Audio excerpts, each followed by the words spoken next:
Two men journey to the bars and restaurants of Scandinavia to find amazing beers, always with the same question. Hey, what's on tap? It's time to find out. Welcome to What's on Tap Podcast.com, your weekly source of beer reviews and podcast goodness. Extravaganza. And this is another episode of Archaeological Digs in Martin's Cellar. Always the most fun because we never know what we're going to get. Do we get a treasure or do we get trash? Is it a trick or a treat? It's been a lot of tricks and trash, but you never know. Hey, you know, for every 3 trash, there's usually one amazing treat. That's a good enough number for me. Yeah, that's kind of what I would expect. I like those odds. Yeah. So today, what did you bring us? 2 Mikkeller beers. Okay. One from Mikkeller San Diego and one from regular Mikkeller way back when they used to make everything at the Proof Brewery in Belgium. Okay, so back from the early days of Mikkeller. Yes. And then from a more recent San Diego. Exactly. So we'll start with the most recent one. It's Mikkeller San Diego Vanilla Shake aged in bourbon barrels, and it's from 2019. And it's a 13.4% ABV imperial stout made with coffee and vanilla aged in bourbon barrels. So my guess is the 4 years since it was made, the coffee and vanilla have either disappeared or transformed into something maybe unpleasant. Well, having smelled this, I would say the vanilla is still almost like vanilla extract. It's really vanilla. It's quite extract. Yeah. And the bourbon barrels are kind of there, but that vanilla is really punching through on a really hard level. I would be happy if the coffee was in the background or disappeared. Maybe it's in the tasting notes, but there's definitely no coffee on the front end. Let's try it. Cheers. I'd say the carbonation actually is holding up really well on this. It's really well carbonated. A little bit mocha, cappuccino color. It's quite good. You get the bourbon barrels flavors. You get it's really dry in the finish, but the vanilla, little sweetness coming through. Coffee is gone. It's completely dissipated at this point. Good riddance. Yeah, but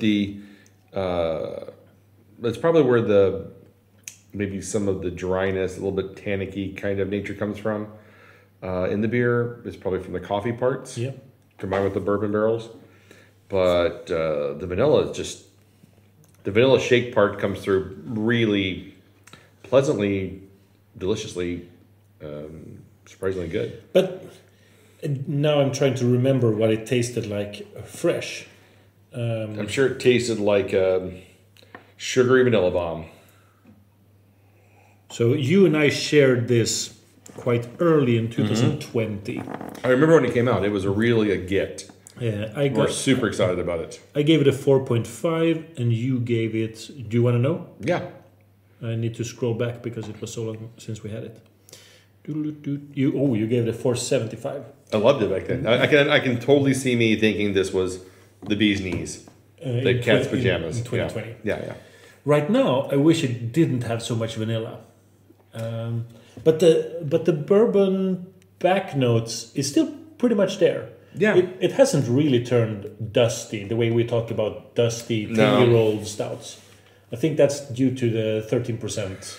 It is definitely not a beer that should have been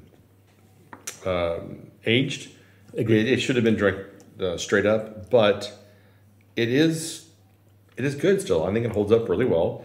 It tastes quite pleasant. I could easily, share a bottle of this like we are doing tonight, and thinking it's a pretty nice treat. Is it 4.75 good? No. It's not 4.5 good anymore either. But it's 4 plus. It is 4 plus. I could give it a 4.25, but it'll be a really weak one. Yeah. What I'm thinking now is we're lucky that we opened it now. Yeah. This is never gonna get any better. No, we're really hitting it a way it's pretty good right now. Yeah. And it's only going to get worse from here. It's on a downward trajectory for sure. 100%. But the mouthfeel is good. Like you say, the carbonation. I think it was like this when it was new as well. I don't think this ever was really bubbly.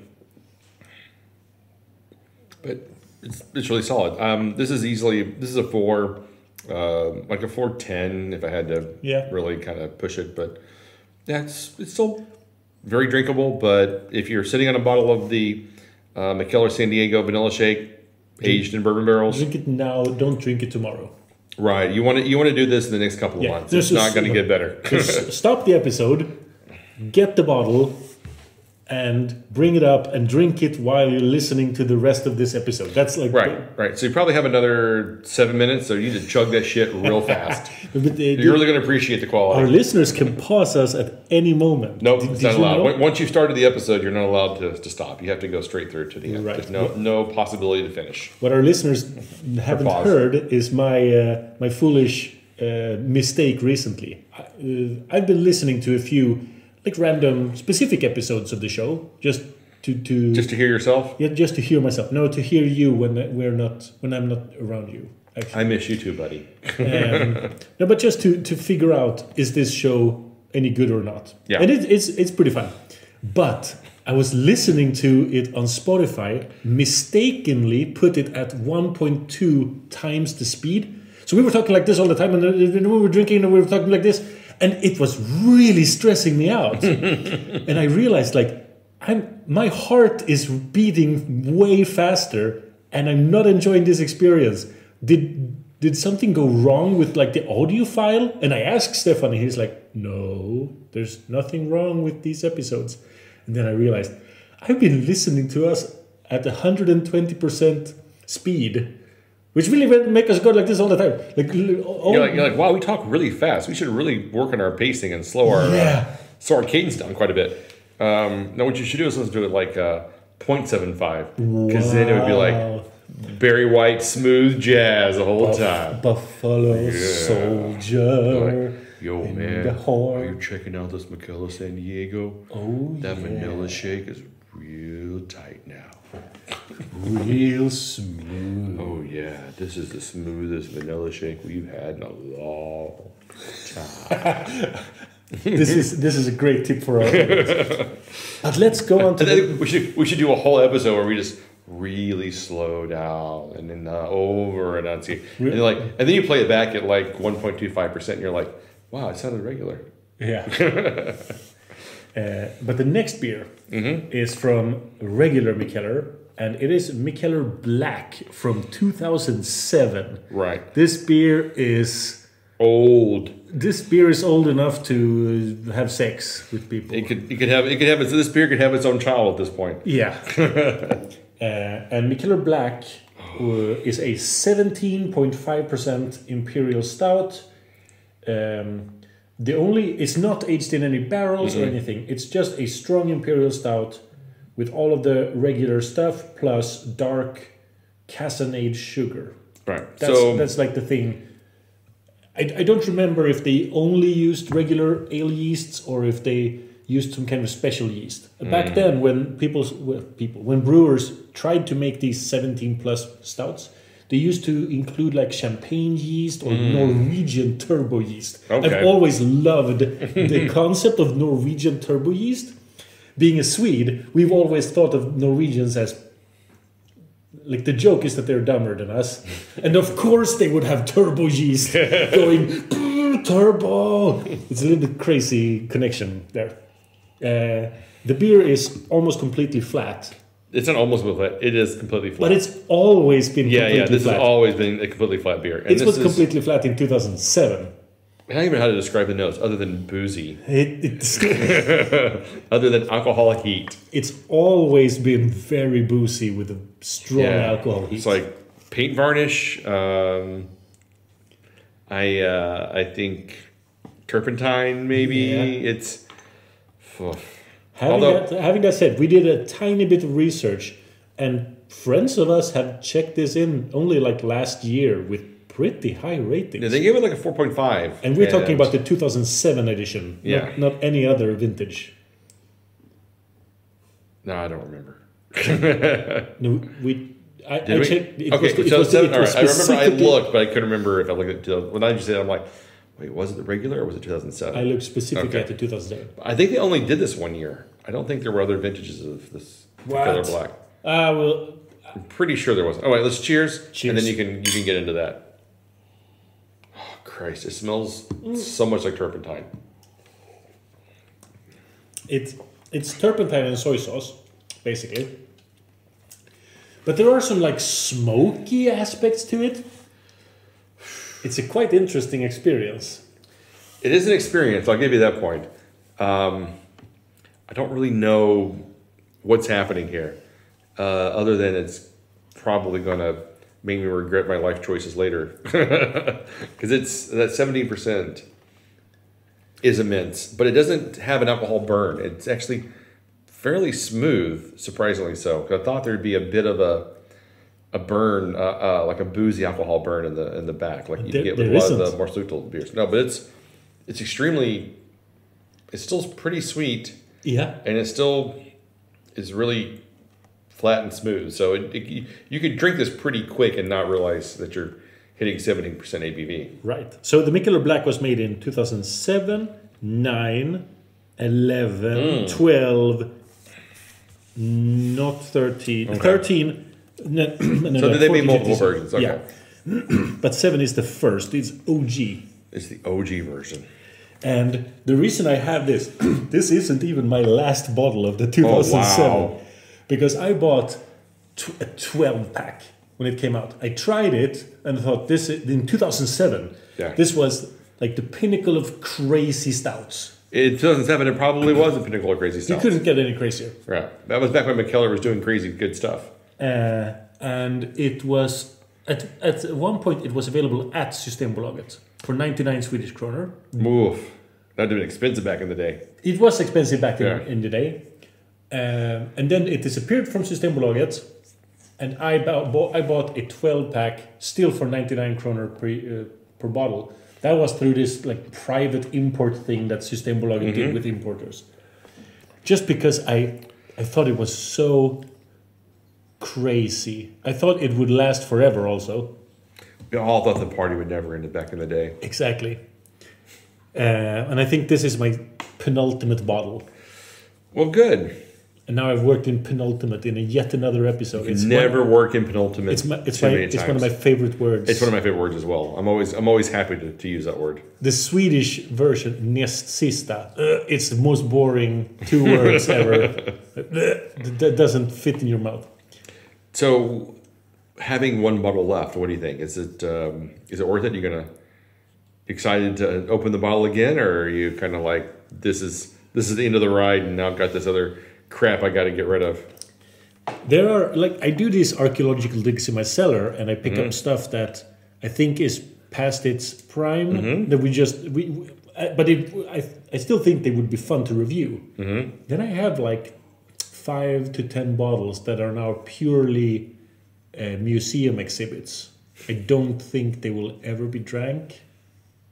But if you know that it's so past its prime, like I have Malmö Brewing's first porter in a bottle, the first porter they ever made. It's going to be completely undrinkable. But now I own the unopened bottle, and it's when we're talking about a handful of bottles. They don't take up that much space. Which you could frame it and then give it back to Hannes, and he could put it up in Molecule Brewing. Anders Hansson? Yeah. Hannes? No, not Nerd Brewing. No, Nerd Brewing. Who'd you say? Malmö Brewing. Brewing. Oh, sorry. I was thinking Nerd Brewing. Yeah. I still have Nerd Brewing's first I know, batches that's as what I well. was thinking. I know. But also the very first Malmö Brewing stuff, it was just a Systembolaget release. Yes. The bottles were amazing. It also, they were the crazy clay-looking bottles. Ceramic. Yeah, ceramic. But those beers were not good. The problem with that one is it has a swing top. Yeah, they all had swing tops. Those don't hold oxidation as well as caps. Yeah. No, so the swing tops are the ones with they used to be the old Grolsch bottles that had the pop lid on the top that you could reseal if you wanted to. But no, they all had those. The first 5 releases they did as Systembolaget all had those. Yes. And then they quit releasing a Systembolaget. Yes. No, but so a few of these bottles are purely museum pieces, and maybe the last bottle of Mikkeller Black 2007 will now become a Martin museum piece. That I own it just for the sake of owning it. True. Or maybe you can sell it online for somebody. It's a... I doubt. after this episode, we're gonna tank the market. So what do you give this one? I don't know yet. It's a tough one for me too, because on the one side, I think it's pretty good, and on the other side, it's like, oof, man, that's tough. So what I like about it is also what makes it bad, I think, which is a weird dichotomy that I have. It's moved into liqueur or whiskey territory, where it's easier to compare this to a whiskey. Oh, you know, it'd be nice if you had a whiskey and you just put a little bit of this in, because you get some like of the umami chocolate notes in the whiskey. It would be quite nice. But for me, this is really, really sweet. Yeah. But doesn't really give me anything other than like diabetes. And that's kind of the problem I have with it. It's smooth. It's thin. It's sweet. I don't think it's thin. Well, it's thin in that there's no carbonation, and that it's like sugar water. Because I just basically feel like I'm drinking sugar water.